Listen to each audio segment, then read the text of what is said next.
ত্রয়োদশ জাতীয় সংসদ নির্বাচন ও গণভোট উপলক্ষে দেশের গর্বিত সেনাবাহিনী ফ্রি, ফেয়ার ও ক্রেডিবল ইলেকশন উপহার দেওয়ার জন্য একদম কাকডাকা ভোর থেকেই তারা প্রস্তুতি নিয়ে আসেন। সর্বোচ্চ আইনশৃঙ্খলা পরিস্থিতি জনগণের জন্য, যাতে আইনশৃঙ্খলা পরিস্থিতি সুন্দর থাকে, নির্বিঘ্নে নিরাপত্তার মধ্যে দিয়ে যাতে সবাই ভোট প্রয়োগ করতে পারে। সকল রাজনৈতিক দল, সকল জনসাধারণের জন্য সমান অধিকার।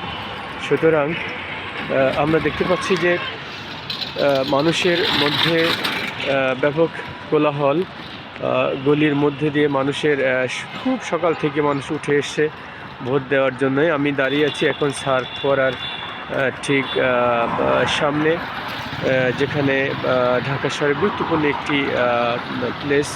চতুর্দিকের মানুষ এই রাস্তা দিয়ে যাতায়াত করছে।